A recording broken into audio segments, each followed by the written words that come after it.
The road to Red Bull Wololo Legacy semi-finals are here for the June monthlies. We're going to have a banger of a set. We've had some crazy games so far. Let's take a look at the roadmap. We have got game F between Hut versus Vortix on Pool 1.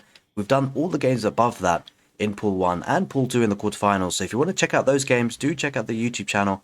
It's going to be there in a full playlist. But this particular set is going to be Hut versus Vortix to decide who's going to reach the finals of Pool number 1 for the June finals for the road to Red Bull Wololo Legacy. And this is really significant because the two champions, the champion for Pool 1 and Pool 2, will both book their seat to Castle Heidelberg in Germany for the main event. To decide who gets there, we've got this best of 5 in the semi-final between Vortix playing in blue on the west side of the map as the French on Dry Arabia. And on the east corner of the map, we've got Hut playing in red as the Ambassador Dynasty.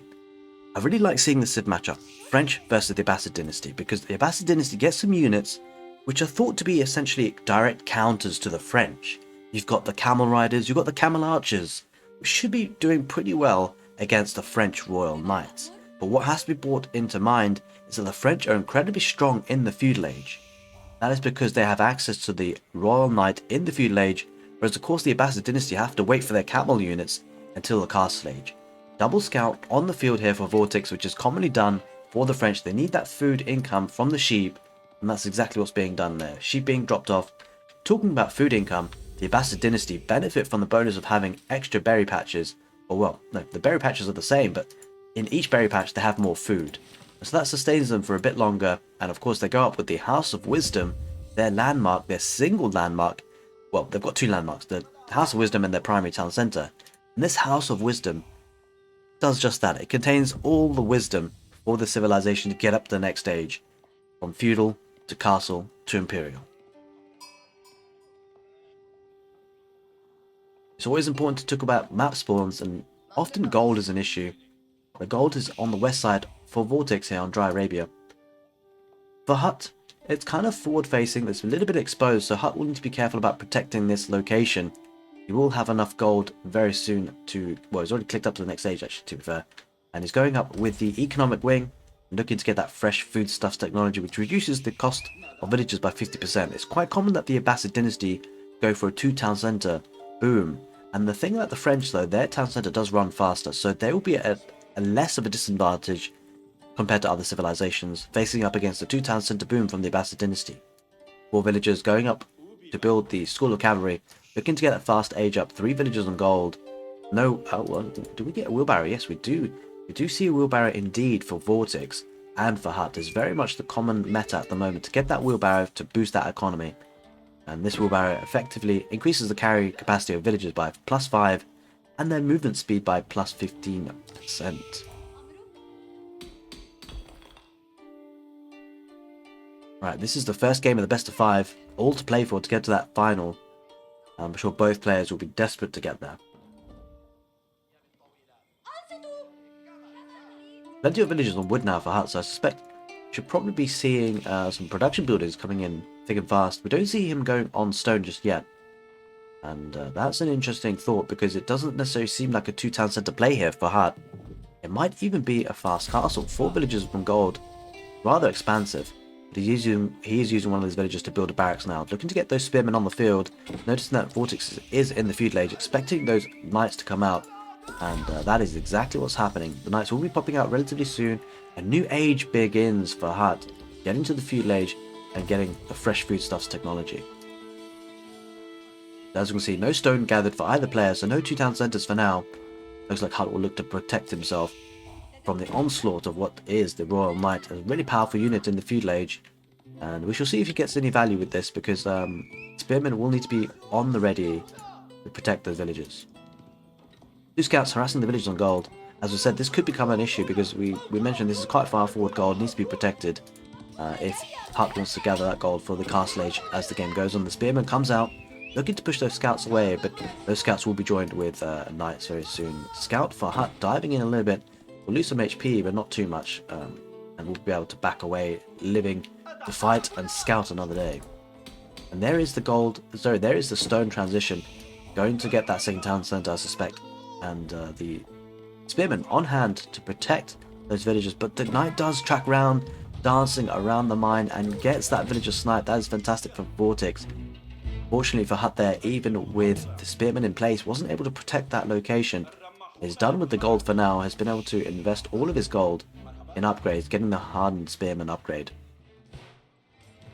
The knight just diving in the wood line, taking quite a lot of damage, but the thing about the French knights is that they can often benefit from the, well, they often do because players get them, is the chivalry upgrade, which is unique to the French, and the Royal Knights regenerate 1 health every 1 second when out of combat. And that can be super powerful for making sure these units have longevity and great value. Quite a few villagers on stone now, so Hut certainly looking to get that second town centre.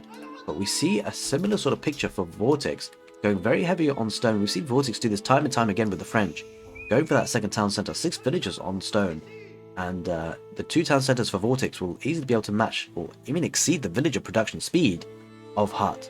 But what is to bear in mind is that Hut will get the villagers at the good old price of 2 for 1, because of course the fresh foodstuffs technology will be in place. So that's what we say when we think about the French. You know, they're very food intensive, even with 1 TC. 2 town centres, you know, it's going to be a lot of food cost there, that's for sure. Going on the deer just to be able to fund these town centres, it's a nice position, it's quite far forward, and the expansion is a nice one for the French because at the moment he has got map control with the scouts, he's keeping an eye on things, not too much military for Hut, and even the military that he does have is pretty static in the form of spearmen, looking just to be defensive. The knight does go down for Vortix, and that knight was doing a lot of damage in terms of keeping the army for Hut back at home in his base, meaning that Vortix can get this expansion quite nicely without being disturbed. There is the Golden Age Tier 1 for the Ambassador Dynasty played by Hut, and now we do see an attempted expansion for Hut, but the problem is the French Royal Knights get this charge attack on the villager, another villager goes down, and this is a problem for Hut. He's not able to get that second town centre up safely, with these knights just constantly flooding around. There are 3 spearmen on hand which will now look to be able to protect those villagers, but you know, villagers lost here and there do add up. 27 villagers for Hut, 32 for Vortix. We see the lead already beginning, because that second town centre is already up and running, and the initial 1 town centre was faster anyway. And so it's looking good for Vortix. Looking to dive in now, looking to get another villager sniper. There are 2 spearmen. This knight might get trapped, and he does get trapped, I'm afraid. Well played by Hut to trap that knight. The knight does go down for Vortix, looking to get some value. Wasn't able to do it, and loses his life in the process. The second town centre will be going up for the Ambassador Dynasty, looking to complete the walls on the right side. And this is an important key aspect of playing against the French. You want to limit the mobility of those knights in your base as much as possible, and the wall does that to a certain extent. 2 spearmen on the berries. Berries almost expired. But Hut looking well to defend his base so far with the spearmen. Second town centre is now up and running. The good thing about the Ambassador Dynasty is the fresh foodstuffs now is getting 2 town centres running for the price of 1 effectively. It means you can pump that food into units in the feudal age. We've talked about how French are very strong in the feudal age, and so we will certainly need those units to be able to repel the French attack in feudal age.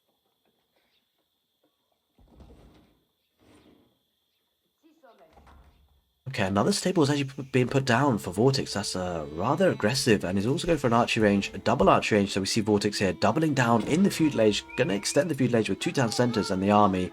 He's certainly looking to get value before going to the castle age, whereas Hut's building up the food count so far. That could be quite dangerous, because if Hut doesn't recognise this, the production speed of Vortix could overwhelm him. We see the knights coming forward now from the School of Cavalry, and the archery range is going to be producing archers very soon, no doubt.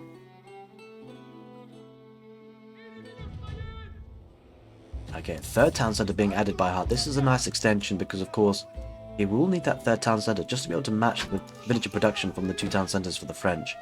And of course, it will be cheaper as well, so really making use of the Ambassador Dynasty bonus of fresh foodstuffs.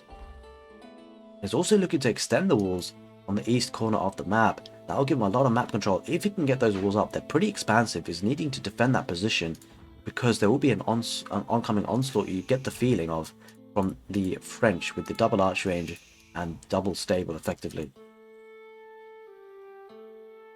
That's what's happening here. Hut slowly looking to wall up his base. There's a lot of wood investment involved here, but it can be very useful to have. It can certainly pay for itself if it offers that protection. Vortix hanging out in the stealth forest just to see what's happening, if there's any aggression coming his way. And as you can see, the food income for Hut is a little bit insane because he's not spending so much of it on the villagers as, say, Vortix will be. Looking to get the walls down, might just be able to do it, but the scout might deny it. He just manages it just in time to get that wall up, and Vortix recognizes this, now might be looking to be a bit more aggressive, doesn't want to let the Ambassador Dynasty boom away here on 3 town centers, I suspect. The villagers now head back to join the rest of the village. Okay, Horsemen and Spearmen is the army composition for Hut. Knights are going to run in for Vortix, getting a lot of HP lost. They're going to be harassing the villagers near the berries. Picks off a Spearman and backs off. The issue here is that the army composition, if it's going to be Knights and Archers, you see Vortix is actually hiding the Archers. He's not revealed his hand just yet. This is very clever play because Vortix recognizes the issue that he's facing up against. He's facing up against Horsemen and Spearmen. But as a counter, going for Knights and Archers is a really strong army composition for the French. This is often what the French do. They go for this army composition because, of course, with the French Knights, the obvious counter at the feudal age at least, the only counter really is the Spearmen. And the counter to the Spearmen, well, it's the Archers. And with the Knights and Archers, you can really dictate the fight. That is the key issue. You can press the issue. You have the control over the fights. Because the Spearmen, with any indecisiveness, if the Spearmen try to get close and don't fully engage, they get close to the range of attack from the Archers. The Archers can slowly pick them off with good micro, and that becomes an issue because that's basically resources being squandered to the Archers. You see the charge attack from the Knights taking out the Horsemen. Horsemen will be able to back off, but the Archers are in hot pursuit as well. And the Knights are flanking around for Vortix. Gets another charge attack. Really nice unit control there. Another charge attack. Horseman going down. I think that was a scout actually. And now Vortix getting good value for that trade and that engagement early on. As you can see, Hut's got a lot of Spearmen. But this is all static defenses. He can't dictate the fight. He can't press the issue because of the nature of the unit. And we see Rams being on the field now. Vortix going for a heavy feudal age, which makes sense because he's going to not let the Ambassador Dynasty boom. He doesn't actually know about this third town center, I don't think. Just check his point of view, whether he sees that or not. And indeed he doesn't. So he's pressing the issue with the Rams and looking to flood the units and break the gates of the Ambassador Dynasty today on Dry Arabia. Second Ram coming up. Hut desperate to get another wall, but that would only keep him out for so long. The army does pull in though for Hut with the Spearmen and Horsemen. Not enough Horsemen there, it has to be said. And the Archers there are really massing up and looking dangerous here. This could spell trouble. Villagers going down for Hut in the background because of the Archers. And again, look, this army composition is fantastic. If these guys were spears instead of Archers, it would be a whole different story. The villagers wouldn't be sniped. Yes, the wall goes up, but for how long? Because the Rams are involved now. 2 Rams, as well as the siege torching damaged by the Knights. And it looks like the French are coming knocking. It looks like they're going to get through. There's a lot here for Hut to deal with. I'm not sure if he's got enough to defend. He's going to have to take an engagement. As we said, Vortix is calling the shots. He's pressuring the fight. He's got the Archers in the background. Hut does get up to the Castle Age, but it was relatively greedy because it was a bad timing for the upgrade because he spent all those resources on that Castle Age upgrade. As you can see, the Knights dive in, they dive out, they dive in. The Archers pick off the Spearmen, and the Horsemen can't engage either. And this is where Vortix really takes the fight. He's happy to dive in with the Archers. Not enough Horsemen to pick off the Archers. And as you can see, villagers going down left, right and centre. The Archers focus firing on the Spearmen. Once the Spearmen are all cleared up, that all spelled GG. And that's looking to be the case. Vortix just dives in with the Knights anyway. Archers focus firing on the Spearmen. And that will take the game for Vortix, no doubt, because this is looking rough. Military net count looking great for Vortix, producing consistently out of this. But there are Lancers on the field. Hut going for one last charge with the Lancers. But the issue here is the numbers. Sure, the quality is high for Hut, but the numbers are in Vortix's favour. And with these Lancers going down to the French Royal Knights, this could spell the end for Hut and his Ambassador Dynasty, playing in red on the east side of the map for Dry Arabia for game number 1. Vortix looking to be taking that game, and he does that, exactly that. He takes the first game of the set. What a start for him. Hut needs to come back with a response if he's having a chance to progress to the finals of the Road to Red Bull Wololo Legacy June finals.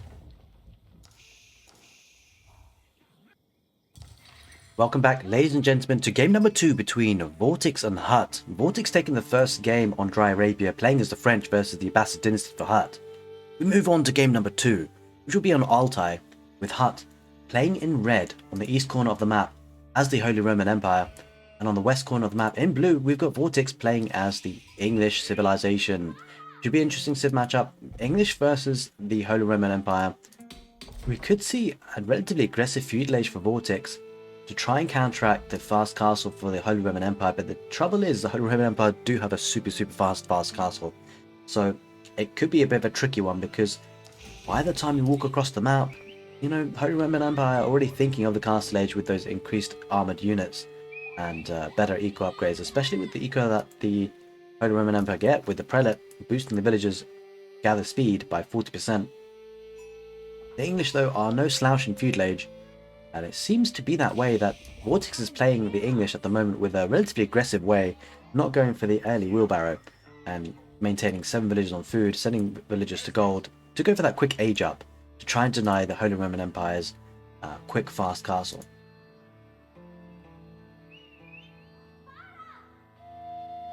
Should be a fascinating game. Vortix obviously taking the first game of the set, means that Hut will need a response. This is best of 5, and if Vortix can get a second win, that really would put him in a strong position to take the set and get to the finals of the Road to Red Bull Wololo Legacy June finals for Pool 1. We can see a lot of sheep being brought back for the English. That will be useful for the type of build that's being on offer here, because of course with the English, you know, transition to farms is a relatively soft and nice one with the cheaper farms, but with the type of build that Vortix is doing at the moment, he won't be investing in farms, it seems. It looks like he's going to take the food that's free available in the sheep so that he can invest the wood into longbows, because of course, whilst farms are a bit special with the English, it's still a wood investment that needs to be made. Speaking of wood, Hut is now going to drop that lumber camp on that front wood line, looking to gather those resources to get up to the next stage in production buildings. Going to be looking to get the Ark and Chapel in a very nice location there. Going to be inspiring the villagers on the food in the town centre, the wood, and also the gold, just about actually. That's actually quite a nice placement, quite optimal. On the other hand, we have got Vortix going up with the Council Hall at a relatively similar time, and I suspect longbows will be on the menu for the English civilization on this map.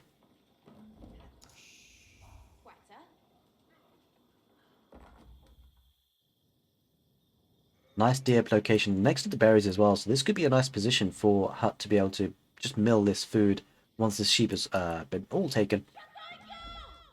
Scout losing quite a lot of valuable HP there for Vortix, trying to sneak past there on the right side. Does manage to get away with it though.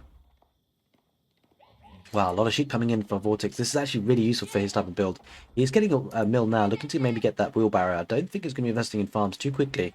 We shall see actually, because you know it could just be the type of opening that he's opting for.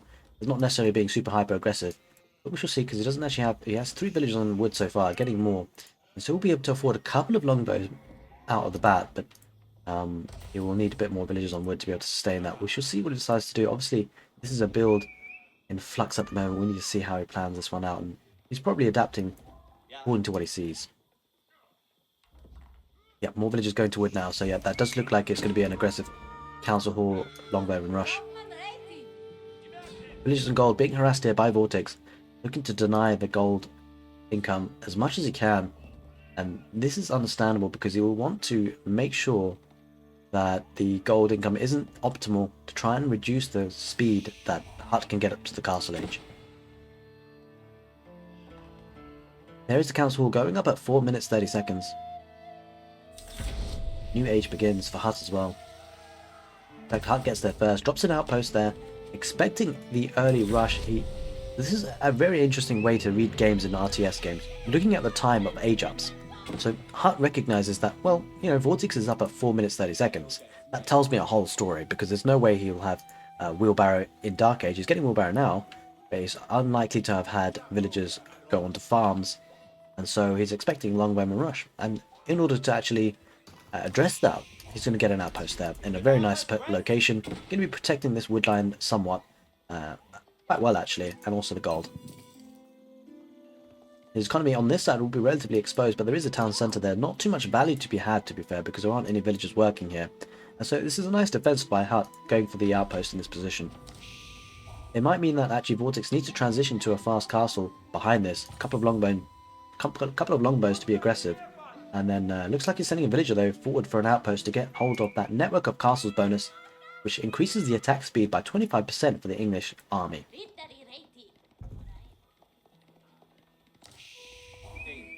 Another outpost going up by Hut, looking to really protect that gold. That gold is actually in a very vulnerable position, has to be said. Map generation wise, if you're Vortix, you're licking your lips, because the longbows are sweeping in now, looking to get some villager damage. Only 2 longbows though, will take quite a bit of time. The outpost will go up, and good micro by Hut to pull up that villager and heal him with the prelate. Saves that villager. Another villager will be losing valuable HP. This one won't be able to survive, I'm afraid.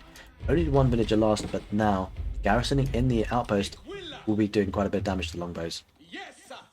Longbow's numbers are already starting to build up though, and Outpost does go up for Vortix. Actually deletes the first one, looks to be a bit more aggressive. That will be taking down the scouts. One scout does go down, and Hut may be losing a lot of HP on the other one, but that scout will heal itself. I'm not sure if he loses it, or just about hangs on to it. Now with gold under pressure here, this is exactly what Vortix will want to do. He'll want to deny that gold, and I think Hut will need to maybe expand somewhere else for that gold. Let's take a look at the gold situations. All the other golds are far forward.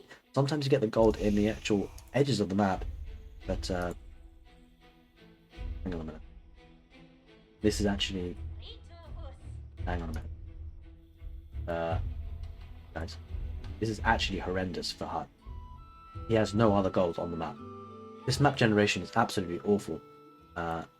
That's why he's doubling down on the double outpost. So as long as he can protect this gold vein, he'll be okay for now until he gets to the castle age when he can expand. But as a map gen, this is pretty rough, because if we compare the situation for Vortix rather, looking at his base, sure, he's got a forward gold as well, but he's got on the sides closer to him 2 gold veins on this side, nothing on this side, but 2 veins on the other side, and has got another gold relatively close to him, but it's the wood line that's blocking him from this gold. And with an outpost here, he's going to deny that gold and harass the wood line. Villagers being lost by Hut on the wood line because the outpost is not garrisoned with anything. Arrow-slits hasn't been researched just yet. That is an issue. That is a big issue for Hut. When arrow-slits does come in though, these archers will need to move out of the way. I'm not sure why they're firing at this. It's not doing any damage at all. And Vortix needs to move these longbows away. He's going to lose some for free otherwise. He does indeed do that. Now he's going to harass the village on gold again. Hut looking to go for a greedy fast castle. He's got plenty of food, but struggling on the gold.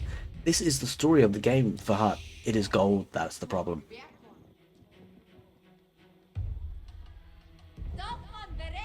Sending 10 villagers to get gold just to compensate.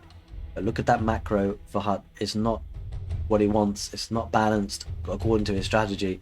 And that's purely because of the pressure that he's having to absorb by the English. Another villager will be going down on the wood line.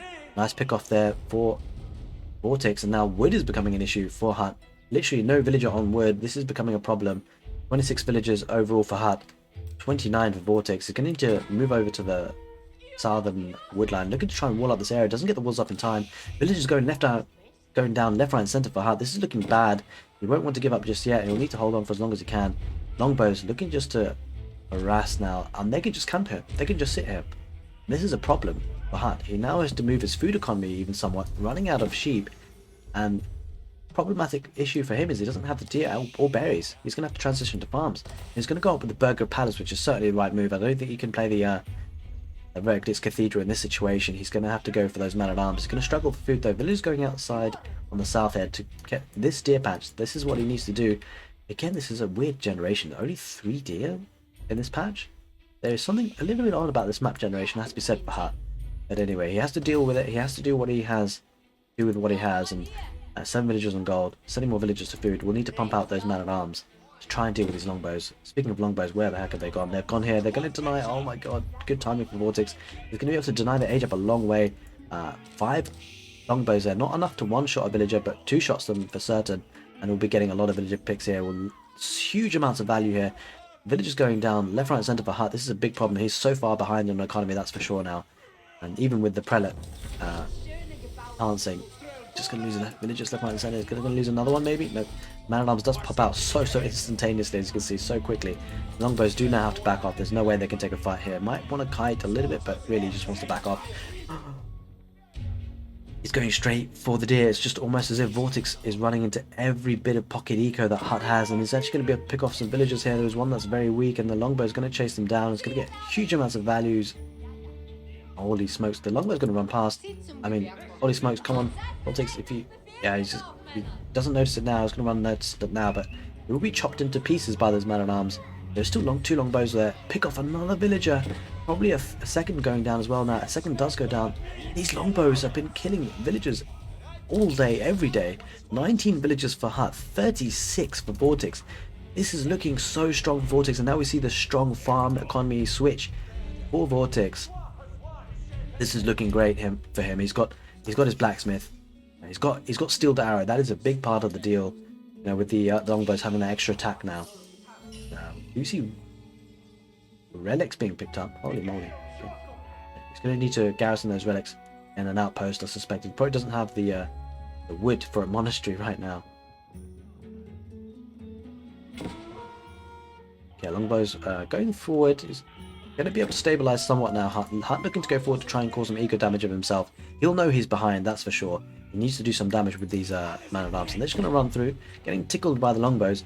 But each bit of HP that's lost is valuable because there's only 4 man-at-arms, so he's going to have to make them count. Longbow also sniping, looking to snipe the monk or the prelate with the relic, and at this point here, Hut is looking in a bad position. Needs to try and snipe army here. Vortix, rather nicely, is actually going for man-at-arms himself to try and counteract. Of course, Vortix is only dealing with early man-at-arms versus the full Castle Age man-at-arms for the Holy Roman Empire, but Vortix is going to push this back just by sheer number of the units that he has. The longbow is fighting behind, and he's going to do a bit of kiting as much as he can. Hut brings back the man-at-arms and can't do damage here because of the military presence of Vortix on the map. This is huge because the military presence for Vortix is what's keeping Hut away from his primary eco, and each second that goes on, the eco for Vortix is buzzing, and he's done so much damage to Hut that he's definitely got the lead. On the left side, longbows looking to pressurize the villagers on Deer, and just attacking those pocket ecos. He's quite happy to trade longbows for villagers. I certainly would be as well. Hut looking in trouble here because there's not many man-at-arms left on the front line. Vortix's military numbers starting to really build up. 8 for Hut, 21 for Vortix. Despite them being feudal age army, the numbers do play a role.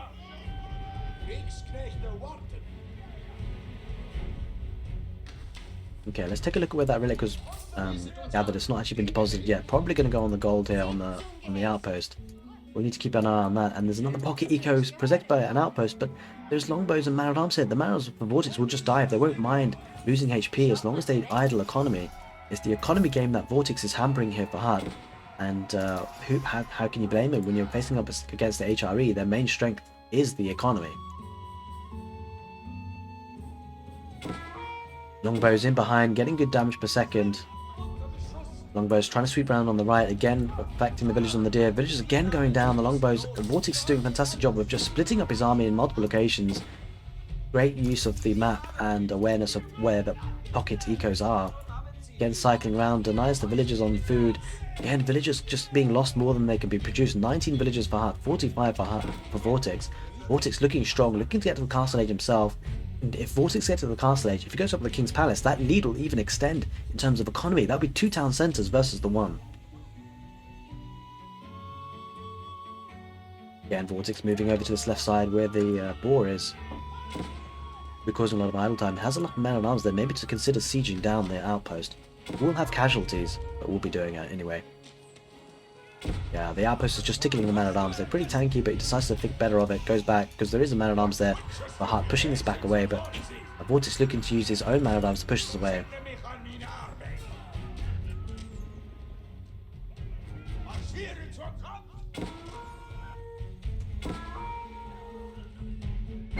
And the longbows are still moving around there for Vortix around the back of Hut's base, trying to get value as much as they can, and they are doing that. Again, the longbows are going to be able to run into the buried villages, maybe sniping these on the way. If he's paying attention, he'll do just that. And that's exactly what he's doing. He's picking up villages again. This is an absolute masterclass for Vortix. You've got to feel bad for Hut. Hut's tried his best to get the Castle Age. He's played this relatively meta, but he's just losing villages to the sheer greatness of Vortix and the way he's playing the game.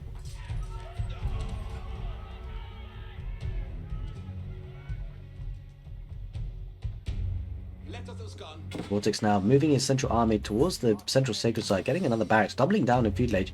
In fact, Vortix, has he gone up to the next stage, or is he just doubling down? He has gone up to the next stage with the King's Palace going on the wood line there, going to be bolstering his economy behind all of this, and he's just done so much damage in feudal age. Holy smokes. And there is the Castle Age for Vortix. Hut is probably thinking, holy smokes, what does he do now? But He does have quite a lot of man-at-arms on the field. These are Castle Age units at the stage. Vortix looking to dive again, that poor carcass. And there is an outpost there with a relic in there, so that won't be able to be pushed too easily by Vortix. Now, with Castle Age on the way, or in play for Vortix, maybe looking to get a monastery for some relics, or maybe just look to double down with his own man-at-arms, with his own armored-clad upgrade. That's an upgrade that the English get specific to them, and it increases the ranged and melee armor of men-at-arms by +2. Now Vortix has the military numbers, 15 for Hut, 20 for Vortix, looking to dive the eco now. Those are veteran longbows. He's upgraded them and he's going to pick off villagers again, left, right and centre, damaging the economy everywhere he can. Vortix probably feels comfortable here, but he might start to feel very uncomfortable with the number of man-at-arms that are rushing in for Hut here. Going to take some villagers, they're going to trap them on the gold mine. The villagers run away. Man-at-arms are going to look to dive in for Hut, get some eco damage as much as he can. Prelate looking to get the central sacred site, runs into a batch of veteran archers. Doesn't manage to get too much value out of that. And villagers and army will start to going down for Vortix, but the problem is 2 town centres for Vortix means that he's definitely got the lead in villagers, and he can just outproduce now in any way he wants. And it's going to be garrisoning. The man-at-arms not going to get too much value. The trouble is with the melee units, they have to get up close and personal to be able to pick off their units. And of course the veteran longbows can shoot them from afar, and it means they can hit and run. Man-at-arms still being added by Vortix as a good meat shield for those longbows. Longbows are brought back by Vortix. We want to clear this up. Now these are veteran longbows, so they are doing a lot of damage, and that's the GG. Hut knows he's behind. He knows he's too far behind. Couldn't get value with his own man-at-arms in the Castle Age, and Vortix takes the set 2-0. He's almost there. Couple more games. If Vortix wins the next one, he will be through to the finals. Hut needs a response desperately. Welcome back, ladies and gentlemen, to game number 3 between Vortix and Hut. Vortix, having 2 games under his belt now, winning that last game in Oldtime, Hut needs to have a response on 4 legs. He is playing on the west, in red, as the Rus. On the east corner of the map, we've got Vortix playing in blue, as the Holy Roman Empire, picking the civ he was up against in the last game. And on 4 legs, these 2 civs seem to be the very commonly picked civilizations. The Rus, very strong civilization on 4 legs, obviously with their fishing ships and their fishing eco being super strong. The Holy Roman Empire just generally being strong anyway. And we should see how this one pans out. Vortix is very close, very much in touching distance to his position in the finals for the Road to Red Bull Wololo Legacy June finals. And if he can get there, he'll be facing up against another very special player, which I won't spoil just in case you haven't seen the other sets just yet. Speaking of which, by the way, I will be casting all the sets from the June finals, so if you missed a game, if you want to watch it again, it's all there on the channel. Do check out the playlist. I'll be ordering it in numbers as well, so you can have that shit on the thumbnail. You know, you have #1, #2 for the order of the videos that are being casted. Starting off with the quarterfinals in Pool 1, working down to the quarterfinals Pool 2, semi-finals Pool 1, semi-finals Pool 2, and then of course the grand finals. We do see a dock here for the Rus. Pretty early actually, as things considered. He's actually built the dock and not been able to produce a fishing ship just yet. He is just now, yeah. He's queued up one now, and the wood economy is actually relatively strong for the Rus, especially when you start getting things like the wooden fortress, which boosts the wood by 20%. And he hasn't committed to a hunting cabin just yet, and that's essentially the reason why he's able to afford the fishing ship so early. Because what we've seen with the Rus so far in terms of their builds, especially on 4 legs, is that you either make a decision to go for the hunting cabin for the passive gold generation nice and early, or you go for the earlier dock. But if you can't do both, because the hunting cabin is pretty expensive on the wood, and so if you get the hunting cabin first, it is a bit of a delay on the dock itself. The hunting cabin is often very useful in the early game for that gold passive generation, enough gold to get you to the next stage. But what has to be said, there's quite a lot of hunt.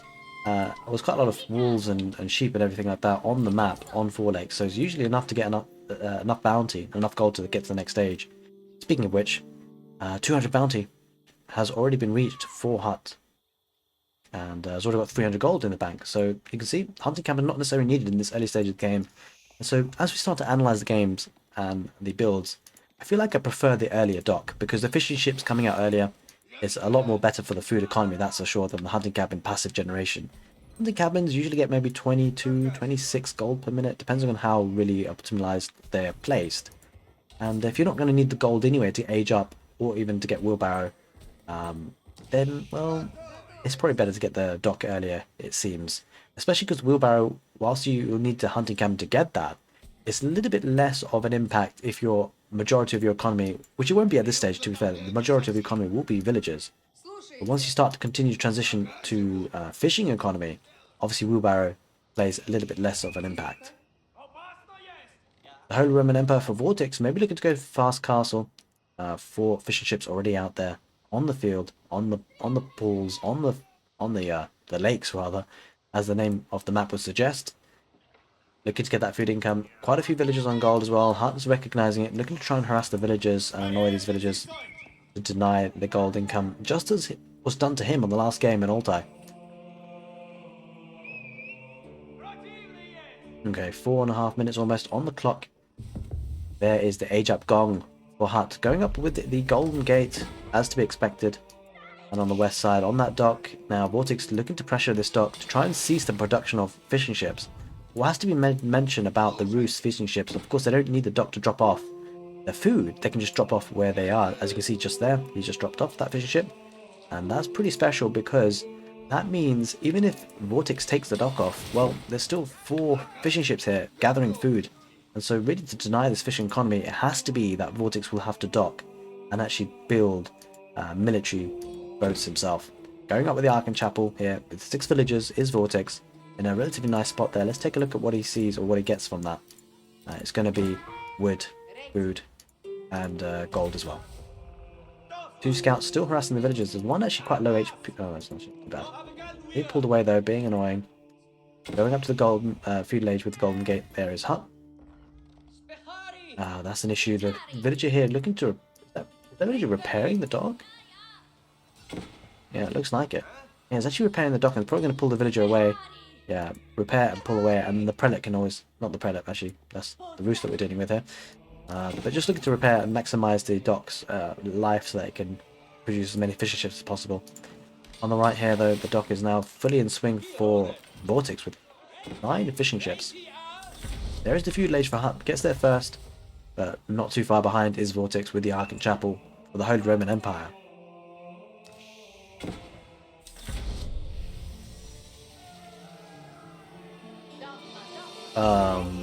Hello. Vortix going forward with 5 villagers. It'll be interesting to see where these guys are going. Maybe looking to dock, actually. Maybe Outpost Rush. It's a bit of an awkward one, the Holy Roman Empire. You don't usually expect it, and it is Outpost Rush. Sending 5 villagers with Holy Roman Empire. I don't think I've seen an Outpost Rush with the Holy Roman Empire ever. I don't think I've ever seen this. This is incredible by Vortix. Is being a connoisseur of ingenuity and strategy. He's actually coming up with something new here on 4 lakes, with 5 villagers going forward for the Holy Roman Empire. Now this is not scouted by Hut, because why would you expect this? This is completely off meta play. Hut would not be expecting this. 2 of his scouts are just constantly harassing the dock. They're not in the position that they would want to be able to see this, and I'm not sure he sees this. I don't think it's close enough. I think it's a good position here for Vortix. It is indeed, and he's going to be denying that wood line, and that's a problem because, well, Hut will need to move over to that north wood line if that gets cut off. And now we see the wooden fortress there as well, acting... Oh, holy smokes, wait, Hut has gone forward with villagers. I didn't see that happening. When did that happen? Okay, well, that's happened. Wooden fortress is there for Hut, looking to get some damage on that wood line, but Vortix now just moving over to the north part of that map to move that wood line. And he's actually trying to get an outpost here on the deer. That's Hut, that is, with a wooden fortress with a couple of villagers. So Vortix being aggressive as well, trying to deny, trying to make the game messy, waiting villagers here, looking to try and... well, he's just microing everything else, it seems, at the moment. Vortix maybe looking to... It doesn't look like he's going to be able to deny this. The gold has been denied. The gold, this secondary gold has been denied. So 2 golds have been denied by Vortix. This is looking rough for him in one way, but it has to be said is that... Oh, Hut's not realised. Okay, now he has. Now he has. Arislets have come in the outpost, and this wood line, if this is denied, that's going to be huge, because there'll be no wood left for Hut. Gold is an issue though for Vortix, but to be honest, in the feudal age you don't really necessarily need the gold. It's more the gold that you need to get up to the castle age, and well, if Hut wants to extend in the feudal age, then he's going to be at a disadvantage because the wood line is being denied, and that's a big issue because you do need wood for feudal age units, that's for sure. Having said that, you see the early knights coming out, so he will need gold and food. Won't necessarily need the wood actually. He could commit to the early knights. That will certainly add mobility to his army. These wooden fortresses will need to be dealt with though. Now, what's interesting, this one doesn't actually have arrow slits, so if Vortix recognized that, he could actually siege this down. Arrow slits will be coming in relatively soon, though, in about 30 seconds. Or probably less than that, actually. Ooh, the dock on the left side might be going down for Hut. But again, it's not necessarily a problem because he does have the fishing ships already out there. A good number of them. Oh, the villagers cut through. I think they cut through. Holy smokes, Vortix can get another outpost there. There's not much that Hut can do about that apart from trying to rush down a wooden fortress himself, which will not go up in time, I don't think. I think villagers are going to be going down. Vortix losing villagers, though, to the arrow slits and wooden fortress. The villagers from Hut all go down. They ran in. They ran in. Bit of miss micro there because he was focusing on the wooden fortress down here. Villagers going down. Hut losing villagers left, right, and centre again. 23-38 for Vortix there. Lots of villagers and early knights coming out for Hut. Looking to try and stabilise the situation, but this is looking bad. A lot of outposts. This is a messy game. Vortix really pressuring the issue. Dock being repaired by Hut. He's lost a lot of villagers. Early knights now moving onto the field. But where does Hut get wood from? Where does he actually go to get wood? He needs to expand to the right now, somehow. Yeah, Hut doesn't have any villagers on wood. He's relying on stragglers. That's a really tough state of affairs. Vortix still also struggling for wood, it seems. He's managed to move out there somewhere. Can't keep track of it all. He's gone to the western wood line. So he does have some safe wood there, at least. But Hut is really struggling for the wood. Now he's got a lot of food. No villagers on gold either, Hut, so he won't be able to produce too many more early knights without having to commit more villagers to gold. And this is looking pretty rough, actually. Yeah, Hut really struggling for wood. I'm not sure he's even found a way. He's trying to attack the gold mine with the early knights, but there are two outposts here, or Vortix with arrow slits coming in, so gold is going to be secured for him. Got plenty of food. He'll be able to get man-at-arms and spearmen as well. He's getting the spearmen upgrade, hardened spearmen. Looking to take out the dock with the early knights. That could do some damage, but damage was done on both sides. But you just get the feeling that Vortix had the better damage done. 27 villagers for Hut, 41 for Vortix. Again, Vortix still managing to maintain himself on wood. Hut not so much. Just relying on straggler trees. Hut doesn't have the wood. Has he placed a lumber camp? Please tell me he's placed a lumber camp. Otherwise he wouldn't have enough wood for a lumber camp. Because he's got 32 wood in the bank right now. He didn't drop off the wood of these villagers. I can't see anything. Where is he going with these villagers? To the wood line for sure. He doesn't have enough wood for the lumber camp. This is becoming so messy now. Hut doesn't have the wood for lumber camp. This is a problem. He's going up to the next stage with the Abbey of the Trinity. But he must have used the Golden Gate. He would have had to use the Golden Gate. Thank God he had that landmark. He's chopping trees now, getting that lumber camp down. Now with Hut going to the next stage, that could offer him a lifeline, but so is Vortix. Vortix is going to get there first, if anything. And he's obviously got the emergency repairs on the dock as well, so the early knights being idle on this issue. They're just forcing Vortix to pay attention more than anything, but not getting any sort of critical damage. We see spearmen on the field, going up the Wignitz Cathedral. Relics picking up relics, getting there. Anyway, getting ready for all that. There is the new age for Vortix. Hut is probably thinking, didn't delay him enough. Reaching the castle age himself. And this has been fortified as well, this outpost for Vortix. Oh, the villagers there! Vortix will spot this. If he spots this, he could outpost this wood line. He doesn't spot it, but he calls the GG. I think that's Hut calling the GG. I think he's had enough. The game got too messy for him. I'm not sure entirely why. Maybe it was because of the castle age time. And he knows that Holy Roman Empire and castle age are incredibly strong. But he calls it. Hut taps out. Vortix takes to the set. 3-0. Gets to the final. And we'll be covering that shortly. But we're going to cover the next semi-finals coming up for Pool 2, which will be Demuslim versus WoW.